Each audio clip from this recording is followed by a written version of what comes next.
우리 호남 합회의 113교회에 속한 22,000여 믿음의 가족 여러분, 행복한 안식일입니다.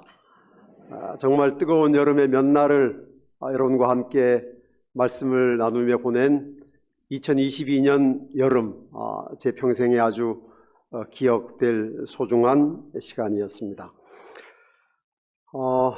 연수원이 너무 멀어서 우리 호남 성도님들께 연수원에 오시라는 말씀은 차마 제가 잘 못 드리겠어요. 제가 와보니까 정말 너무 멀더라고요. 근데 만약에 오시면 정말 잘 대접하겠습니다. 오늘은 심지 견고한 재림신앙이라는 제목으로 다니엘서 6장 말씀을 살펴볼 시간입니다. 시간이 조금 부족하지만 또 최선을 다해서 말씀을 나누도록 하겠습니다. 다니엘이 바벨론의 포로가 되었을 때는 소년이었습니다. 그 시대의 소년은 18살까지를 주로 소년이라고 했기 때문에 만약에 다니엘이 바벨론의 포로가 되던 기원전 605년에 그의 나이가 18살이었다면 다니엘은 다니엘서 6장이 기록된 고레스 왕 원년이 되었을 때는 그의 나이가 약 85세였을 것으로 추정할 수 있습니다.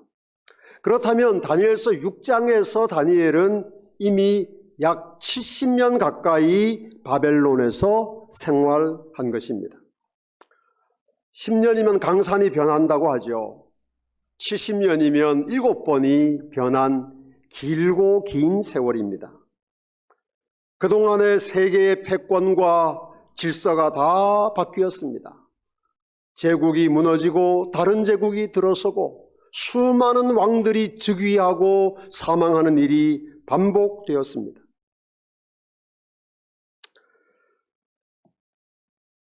그러나 그 세월과 역사의 소용돌이 속에서도 변하지 않은 것이 있습니다. 다니엘을 향한 하나님의 신실하심과 그 하나님을 향한 다니엘의 충성됨이 그것입니다. 다니엘은 한 번도 변하지 않았고 잠깐도 흔들리지 않았습니다. 그 비결이 무엇일까요? 다니엘은 뜻을 정한 사람이기 때문입니다.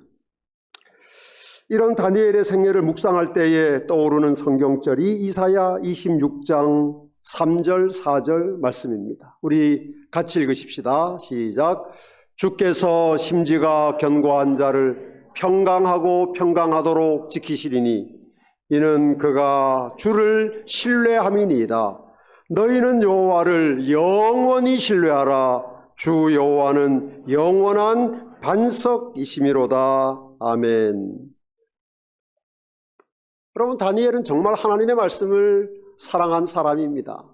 예레미야의 말씀을 깊이 연구하다가 예루살렘의 황무함이 70년 동안 끝난다는 사실을 깨달았을 만큼 말이죠.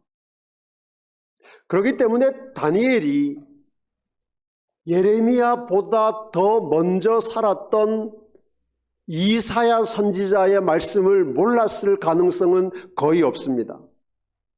그래서 방금 우리가 읽은 이 말씀, 주께서 심지가 견고한 자를 평강하고 평강하도록 지키신다는 이 약속을 다니엘은 분명히 알았을 것입니다. 아마 그의 생애 동안에 계속해서 이 말씀을 묵상했을 것입니다. 주께서 심지가 견고한 자를 평강하고 평강하도록 지키시리니 이는 그가 주를 신뢰함이니이다. 너희는 여호와를 영원히 신뢰하라. 주 여호와는 영원한 반석이심이로다. 여러분, 심지가 견고한 사람 무슨 뜻일까요? 심지가 견고한 사람. 여러분, 심지가 견고한 사람을 요즘 쉽게 번역하는 성경에는 이렇게 기록하고 있습니다. 주를 향한 한결같은 마음으로 주를 의지하는 사람. 우리말 성경입니다. 현대어 성경. 항상 주님을 의지하며 사느니. 세번역 성경은 이렇습니다. 늘 한결같은 마음을 가진 사람. 유진 피터슨이라는 목사가 번역한 이 메시지 성경은 주께 어떤 사람? 일편단심인 사람. 저는 이 표현이 참 좋아요. 일편단심인 사람. 여러분, 일편단심하면 뭐가 떠오릅니까? 민들레가 떠오릅니까? 여러분, 일편단심하고 민들레하고 무슨 상관이 있습니까? 아무 상관이 없어요. 어떤 사람이 그런 노래를 만든 모양이에요. 그래서 일편단심 민들레라는 노래가 있다는 건 저도 알아요. 제가 인터넷에 일편단심 쳤더니 민들레가 딱 나오더라고요.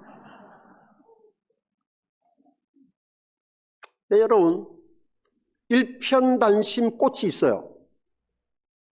민들레는 아닙니다. 뭔지 아세요?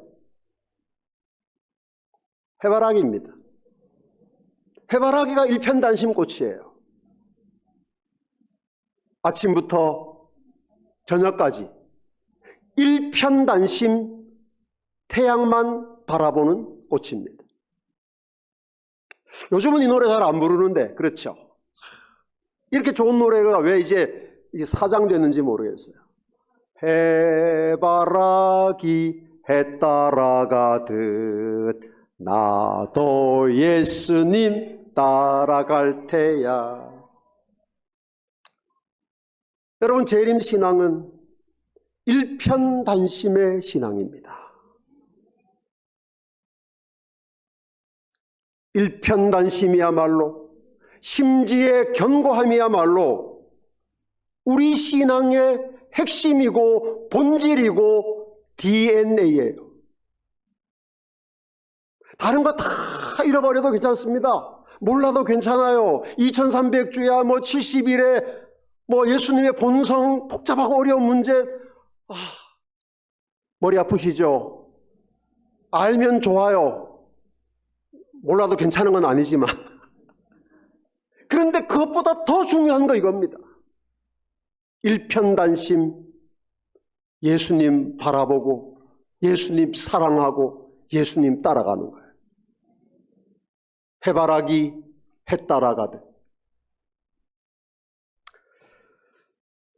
여러분, 다니엘의 위대함은 그가 10배의 지혜를 가졌거나 포로로서 두 왕국의 가장 높은 자리에 올랐거나 아흔을 바라보는 나이에도 여전히 현직에서 활발하게 일하는 그런 것들이 아니고,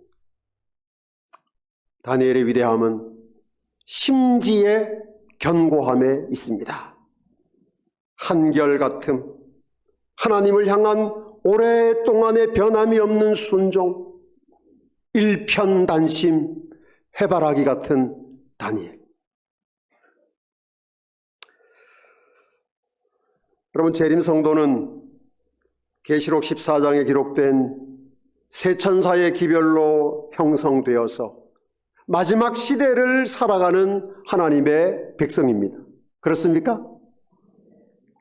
여러분, 이 재림 성도의 특징이 계시록 14장 12절에 이렇게 기록되어 있습니다. 성도들의 인내가 여기 있나니 그들은 하나님의 계명과 예수에 대한 믿음을 지키는 자니라.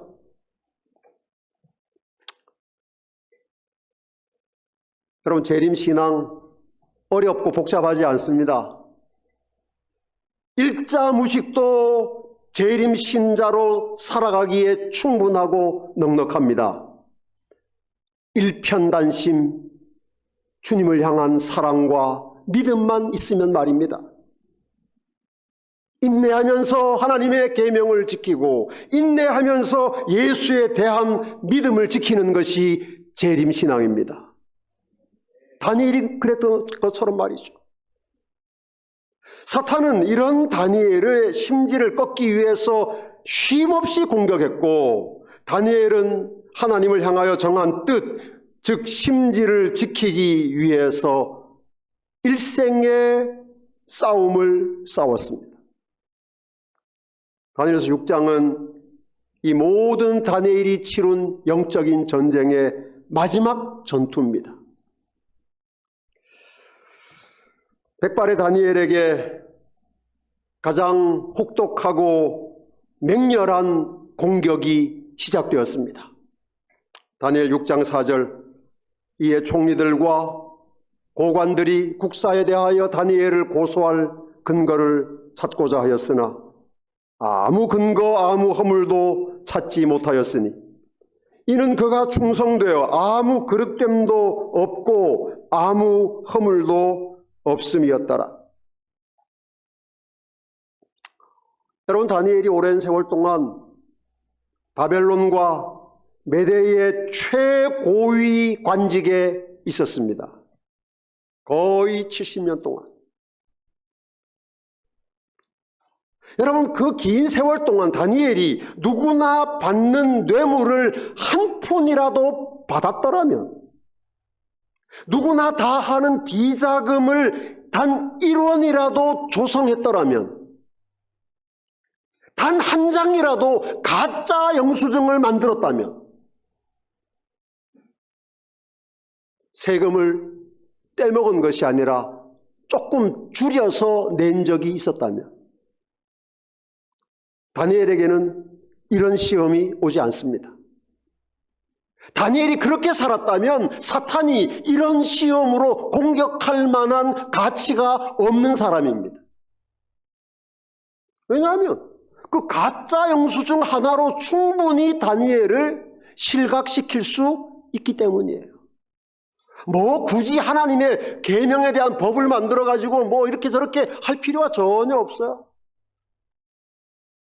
그러므로 그런 사람은 사탄이 공격할 대상도 아니고 공격할 가치도 없는 거예요.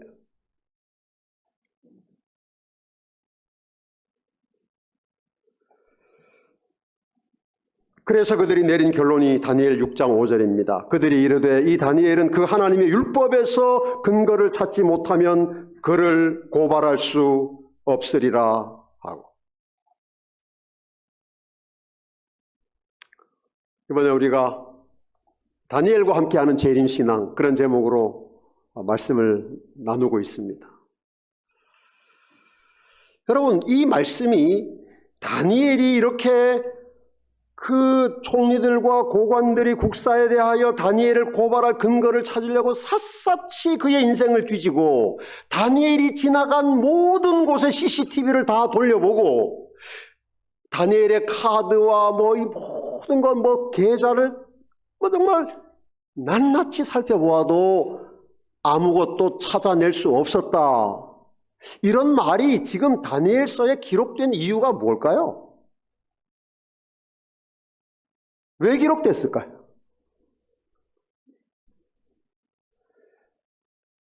우리도 다니엘처럼 되어야 하고 다니엘처럼 살아야 하기 때문입니다. 여러분, 재림 성도는 다니엘처럼 정직하고 깨끗하고 진실해야 합니다. 아무리 사소한 것이라도 거짓말을 하지 않아야 하고 보는 사람이 없어도 불법 유턴 안 해야 합니다. 그게 재림 성도예요. 그게 재림 성도답게 사는 거예요. 그게 재림 교회는 달라도 확실히 다른 거예요. 뭐 특별한 거 아닙니다. 뭐 목숨 내놓고 뭐 이런 게 아니라 늘 우리의 삶에서 다가오는 아주 작고 사소한 시험 앞에서도 나를 온전히 감찰하시는 하나님의 눈을 생각하면서 하나님의 백성으로 살아가는 거예요. 사탄이 아무리 철저하게 우리의 삶의 뒤를 조사해도, 아무리 오랫동안 뒤를 밟아도, 아무리 교묘한 함정으로 우리를 유인해도 하나님의 백성의 순결함과 신실함을 지켜야 합니다. 그렇게 함으로 사탄과 그 세력을 실망하게 하는 것이 재림신앙입니다. 여러분, 사탄이 재림 성도들을 향하여 실망할 때 이들이 정말 아무리 찾고 뒤져도 하나님의 거룩한 율법에 대해서 외에는 이들을 걸고 넘어뜨릴 것이 없을 때 비로소 사탄이 이 땅에 예언된 마지막 시험을 하는 것입니다. 그것이 일요일 법령이에요. 하나님 백성은, 재림 성도는 일요일 법령이 아니고서는 이 사람들을 넘어뜨릴 수 없다는 판단이 섰을 때 사탄이 그 일을 할 것입니다. 이거 무슨 말인가 하면, 어쩌면 우리는 지금처럼 살아가지고는 일요일 법령이 우리와 아무 관계 없을 수 있어요. 뒤지면 막 나오는데, 예? 일요일 법령까지 안 가고도 우리를 사탄의 세력으로 만들 수 있는 수많은 것들이 있는데 뭐하러 그렇게 복잡하게 하겠습니까? 우리 호남 앞에 속한 재림 성도 믿음의 가족들이시죠. 다니엘 같은 순결하고 거룩한 삶으로 사탄을 실망시키는 재림 성도가 됩시다. 이 사람들은 아무리 찾아봐도 아무리 어떤 허물을 뒤져도 없어. 그러니까 이 사람들은 하나님의 율법으로 공격하지 않으면 안 되겠다. 그렇게 되도록 우리의 매일매일의 삶에서 다니엘처럼 신실하고 진실하고 정직한 그리스도인 삶을 살아가게 되기를 간절히 바랍니다. 그래서 그들이 다니엘 6장 6절에서 8절에 기록된 법을 제안합니다. 우리가 잘 아는 내용이라서 읽지 않겠습니다만, 이제부터 30일 동안에 누구든지 왕 외에 어떤 신에게나 사람에게 무엇을 구하면 사자굴에 던져 넣읍시다. 여러분, 이러한 법이 만들어진 까닭은, 다시 말씀드리지만 다니엘이 그 이전에 사탄과 그 세력이 한 모든 공격, 모든 시험, 모든 조사에서 아무런 허물이나 흠이 발견되지 않았기 때문이라는 사실을 기억하시기 바랍니다. 여러분, 이 사건이, 이러한 사탄의 준동이 그대로 마지막 때에 남은 백성들을 향하여 재현될 것이 요한계시록 12장 17절에 예언된 내용입니다. 용이 여자에게 분노하여 돌아가서 그 여자의 남은 자손 곧 하나님의 계명을 지키며 예수의 증거를 가진 자들로 더불어 싸우려고 바다 모래 위에 섰더라. 여러분, 사탄이 왜 여자로 표상된 남은 교회를 향하여 분노할까요? 분노합니다. 다니엘서 6장에서 고관과 방백들이 다니엘을 향하여 분노했잖아요. 계시록 12장에서는 사탄이 분노합니다. 왜 분노합니까? 사탄이 여자의 남은 자손을 향하여 분노하는 이유가 뭐예요? 그들이 무엇을 지키니까? 하나님의 계명을 지키니까 분노하는 거예요. 또 왜 분노해요? 예수의 증거를 가졌기 때문에 분노하는 것입니다. 남은 교회가 하나님께만 충성을 다하는 심지 견고한 교회가 될 때에 사탄이 남은 교회를 향하여 분노하는 것입니다. 하나님을 믿는다고 하는 사람들이 외면하고 부정하는 하나님의 계명을 지키면서 예수의 증거를 소중하게 간직할 때에 사탄이 우리를 향하여 분노하는 것입니다. 사탄이 제일 싫어하는 것, 사탄이 가장 참지 못하는 것이 바로 우리의 한결같은 믿음, 견고한 심지이기 때문입니다.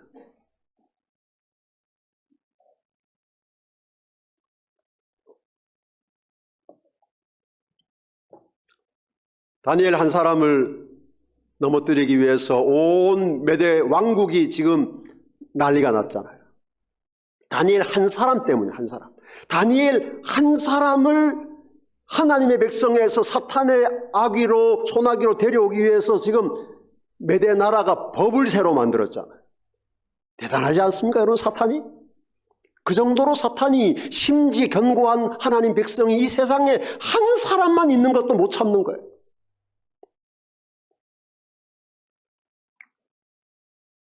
이 엄청난 소용돌이 앞에서 다니엘이 어떻게 했습니까? 다니엘이 조서에 왕의 도장이 찍힌 것을 알고도 자기 집에 돌아가서는 윗방에 올라가 예루살렘으로 향한 창문을 열고 전에 하던 대로 하루 3번씩 무릎을 꿇고 기도하며 그의 하나님께 감사하였더라. 심지가 견고한 사람이에요. 저는 이 말씀을 읽을 때 이 찬미가 생각이 나요. 이 세상은 요란하나. 그 찬미 아시죠? 이 세상은 요란하나 내 맘이 항상 편하다. 구주의 뜻 준행하며.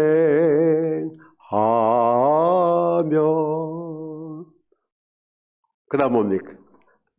그 다음 언제 아세요? 참 기쁜 복 내 것일세.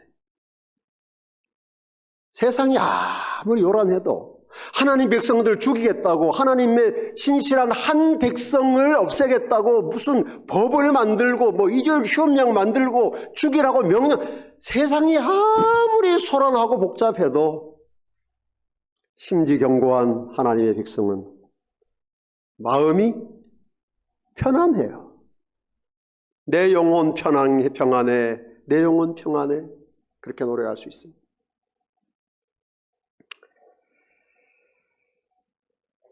메데 페르시아의 수정이 불가능한 법령도 다니엘의 견고한 심지를 꺾지 못했습니다.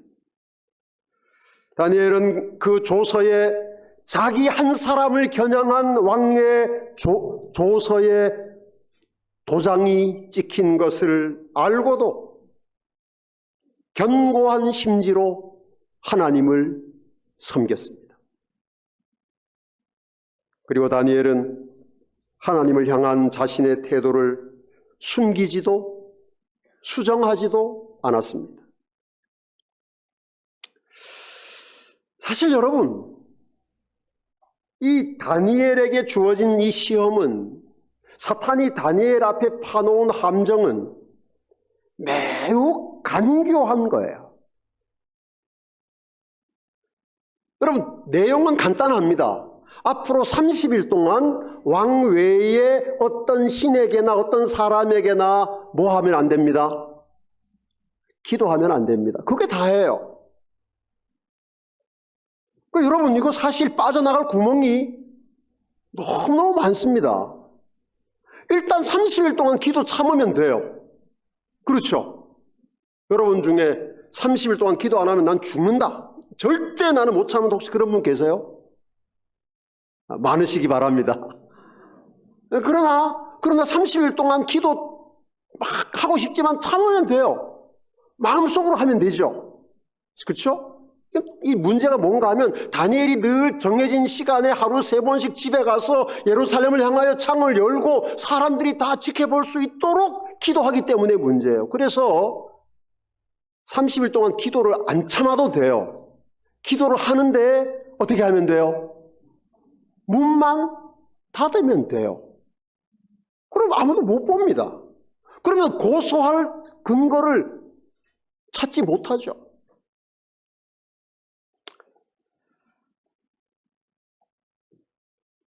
그래서 이 뭐 대단한 시험인 것 같지만 빠져나갈 틈이 많이 있다고요. 여러분, 이 다니엘을 향한 사탄의 시험은 사실은 더 깊은 영적인 의미가 있어요. 사탄은 우리에게 야, 너 하나님 그만 믿어라, 그런 시험은 안 합니다.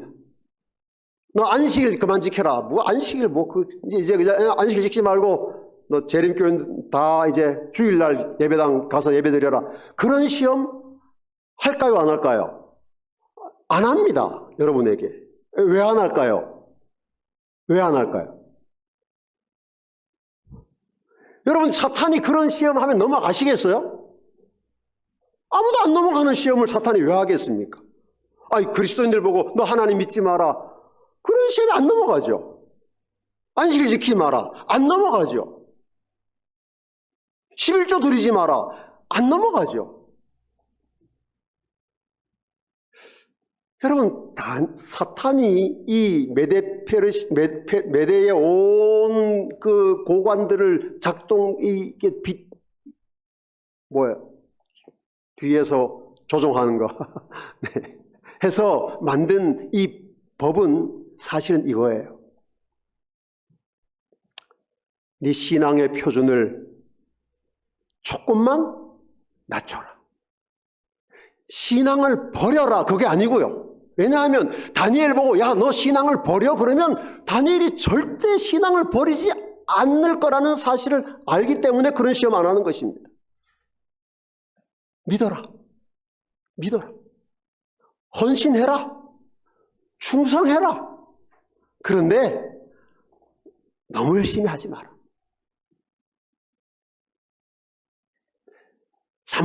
조금만 좀 표준을 낮춰라.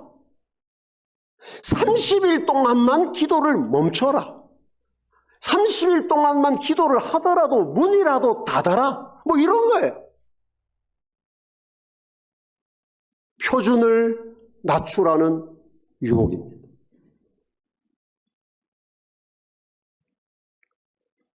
잠깐 동안 문제가 해결되고 상황이 좋아질 때까지만 표준을 낮췄다가 그 다음에 지나면 다시 하면 되잖아요. 30일 지난 다음에 하루에 6번씩 기도하면 안 돼요?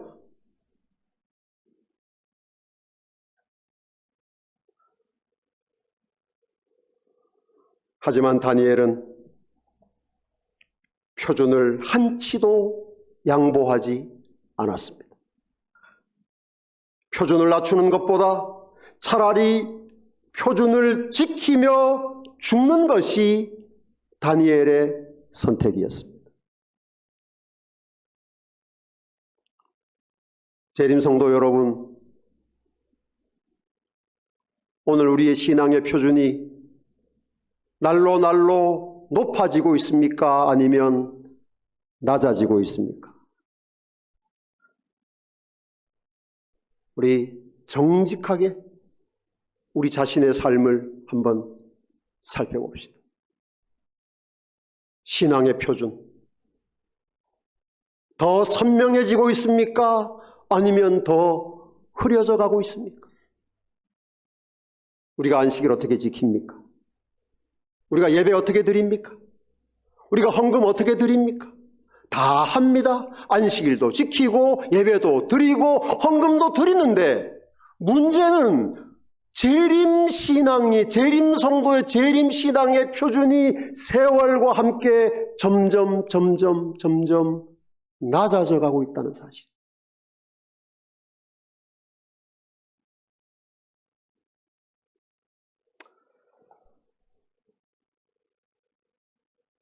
다니엘은 금령을 만드는 그들의 악의에 찬 의도를 재빨리 알았으나 그의 행동을 바꾸지 아니하였다. 안 거예요. 이 시험의 목적이 뭔지 알았어요. 그냥 내가 표준만 조금 낮춰도 충분히 다 끝나고 아무 문제가 없을 걸 알았어요.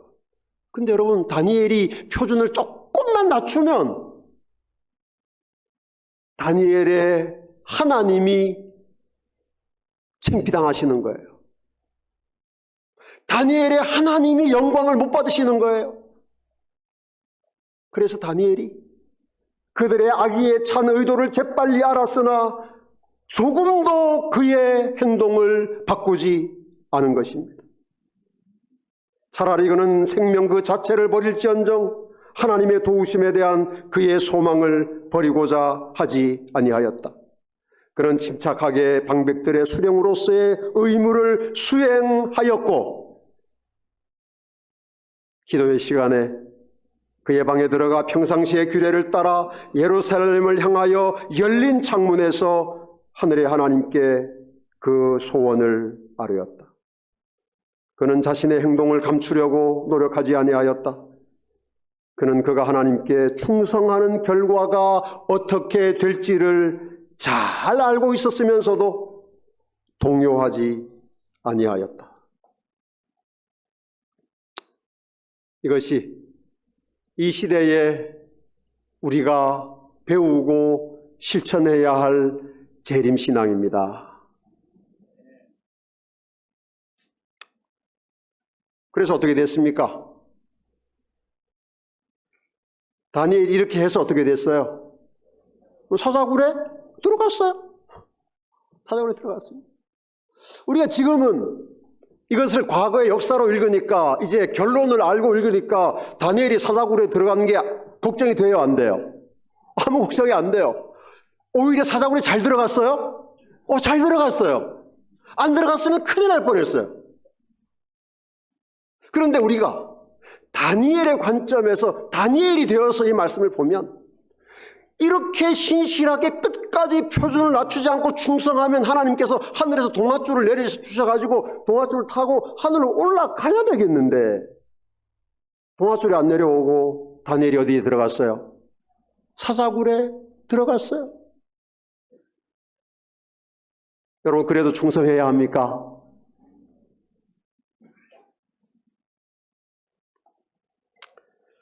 제가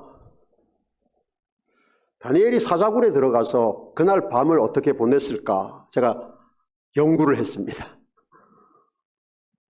그럼 뭐 했는지 아세요? 뭐 했을까요? 다니엘이 사자굴에 들어가서 하룻밤 지었는데 잤을까요? 잤을 수도 있어요. 이건 다 제가 그냥 제 혼자 연구한 거기 때문에 근거는 없습니다. 그래서 이건 나중에 이제 하늘나라 가면 다니엘을 만나서 제가 물어봐야 되는데, 첫째, 잤다.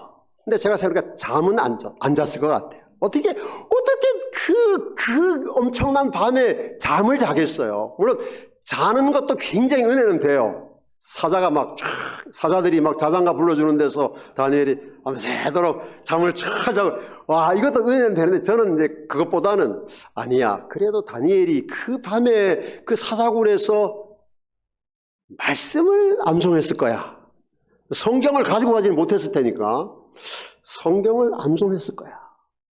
그러면 다니엘이 어떤 말씀을 암송했을까? 제가 그래서 찾아봤습니다. 다니엘이 암송했을 만한 말씀을. 제일 첫 번째 떠오른 말씀이 오늘 제가 시작하면서 읽은 말씀이에요. 주께서 심지가 견고한 자를 평강하고 평강하도록 지키시리니 이는 그가 주를 신뢰함이니이다. 다니엘아, 여호와를 영원히 신뢰해라. 주 여호와는 영원한 반석이시미로다. 틀림없이 말씀을 암송했을 것 같아요. 왜냐하면 다니엘이 이사야 선지자 너무 사랑했으니까. 그러다 보니까 이사야 41장 10절도 외웠겠구나. 여러분, 이사야 41장 10절 암송하세요? 한번 같이 해볼까요? 이거 띄우지 마시고. 오케이. 자, 꺼주세요. 자, 다 같이 시작. 두려워 말라. 내가 너와 함께 함이니라. 놀라지 말라. 나는 내 하나님이 됨이니라. 내가 너를 굳세게 하리라. 참으로 너를 도와주리라. 참으로 나의 의로운 오른손으로 너를 붙들리라. 아멘. 사자굴에 들어가도 이런 말씀 외워야 재림 성도죠. 그러니까 여러분, 말씀 많이 암송하시기 바랍니다. 앞으로 어디 들어갈지 모르니까. 스마트폰 가져가서 이렇게 볼 수 있으면 좋은데 못할 가능성이 많아요. 그러니까. 이사야 43장 1절 2절 말씀도 제가 다니엘이 외웠을 것 같아요. 다니엘아, 너를 창조하신 여호와께서 지금 말씀하시느니라. 다니엘아, 너를 지으신 이가 말씀하시느니라. 너는 두려워하지 말라. 내가 너를 구속하였고 내가 너를 지었나니 너는 내 것이라. 너는 내 거야. 그래서 네가 어디 있어도 괜찮아. 너는 내 거니까. 네가 무슨 일을 당해도 괜찮아. 내가 너의 하나님이니까. 내가 물 가운데로 지날 때에 내가 너와 함께 할 거야. 강을 건널 때에 물이 너를 침몰하지 못하게 할 거야. 네가 불 가운데로 지날 때에 타지 않게 할 거야.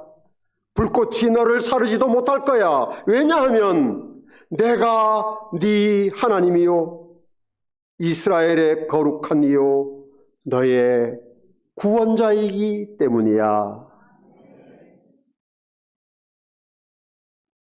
이런 다니엘과 함께하는 재림신앙으로 우리가 가야 할 믿음의 길을 견고한 심지를 가지고 걸어가는 호남 앞에 재림 성도 되시기를 바랍니다.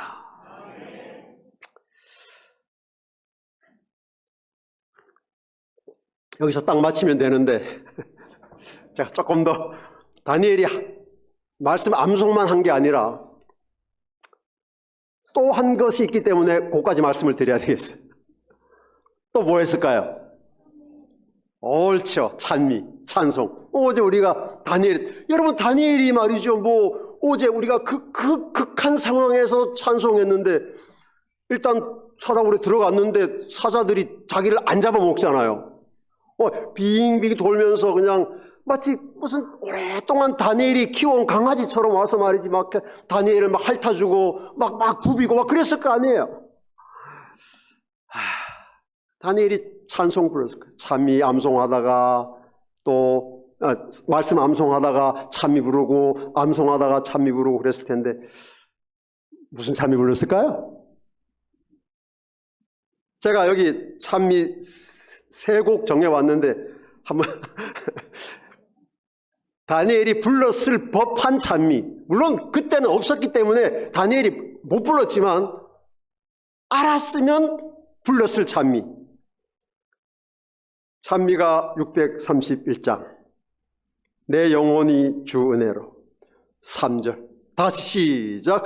내 비록 산과 들이나 혹 사자굴에 거해도 내 주를 모신 곳이면 그곳이 천국 되도다. 저는 다니엘이 이 찬미 알았으면 틀림없이 불렀을 것 같아요. 사자굴에 있으면 어때? 주님 함께 계시면 거기가 천국인데. 이것이 여러분과 저의 신앙 되기를 간절히 바랍니다. 두 번째 찬미는 찬미가 505장 나의 갈 길 다 가도록. 믿음으로 사는 자는 하늘 위로 받겠네.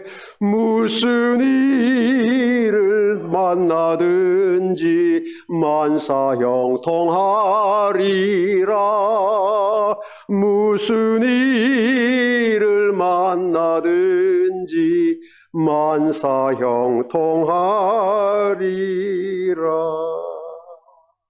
아멘. 여러분, 재림신앙은 이런 거예요. 무슨 일을 만나도 괜찮아요. 마침내는 결과적으로는 만사형통하기 때문입니다. 사자굴에 들어가도 괜찮아요. 암 걸려도 괜찮아요. 사업하다가 망해도 괜찮아요. 괜찮아요. 왜요? 마침내 하나님께서 그 모든 것을 합하여 선을 이루어 주실 것을 이미 우리에게 약속하셨기 때문입니다. 그런 거 모르고도 다니엘은 사자굴에 들어갔는데 우린 다 알잖아요. 마지막 노래.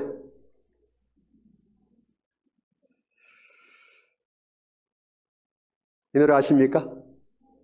나는 내 친구 대신 하나님과 푸른 초장 한없이 거니네. 손을 잡고 기쁨을 나누면서 단둘이서 한없이 거니네. 손을 잡고 기쁨을 나누면서 단둘이서 한없이 거니네. 지나간 일들 내게 말씀하며 앞날에 될 일 내가 들을 때 믿을 수 없는 꿈만 같은 사실, 믿으니 세상 천국과 같네. 믿을 수 없는 꿈만 같은 사실, 믿으니 세상 천국과 같네. 나는 내 친구 대신 하나님과 영원히 다정하게 지내리. 천지는 모두 없어진다 해도 그분과 나는 영원한 친구. 천지는 모두 없어진다 해도 그분과 나는 영원한 친구. 성도 여러분, 우리가 다니엘 같은 선지자가 될 필요는 없습니다. 다니엘처럼 높은 관직에 오를 필요도 없습니다. 다니엘처럼 건강하게 오래 살 수 있으면 좋겠지만 그것도 우리의 신앙의 본질도 목적도 아닙니다. 그러나 우리 모두 다니엘에게서 배워야 할 것, 다니엘처럼 되어야 할 것 하나가 있습니다. 하나님을 향한 한결같은 사랑과 충성, 심지가 견고한 재림 성도가 되는 것입니다. 우리가 심지 견고한 재림 성도로 이 땅에서 살아갈 때 평강하고 평강하도록 이끄시는 하나님의 은혜를 경험할 것이며, 우리를 삼키려고 우는 사자같이 달려드는 사탄의 입을 막아버리는 이 시대의 다니엘이 될 것입니다. 호남 성도 여러분, 우리는 심지 견고한 재림 성도로 살면서 다시 오실 예수님을 기다립시다. 사탄이 온 세상을 충동해서 하나님의 율법을 공격하는 이때에 인내함으로 하나님의 계명을 지키는 심지 견고한 재림 성도가 됩시다. 예수님을 믿는 믿음이 이론과 감정으로 전락한 이 시대에 하늘 성소에서 마지막 속죄 사업을 하시는 우리의 대제사장 예수님과의 살아있는 관계 속에서 살아가는 심지 견고한 재림 성도가 됩시다. 심지 견고한 재림 신앙으로 하나님을 섬기고 교회를 지키며 죽도록 충성하는 호남 재림 성도 되시기를 주님의 이름으로 축복합니다.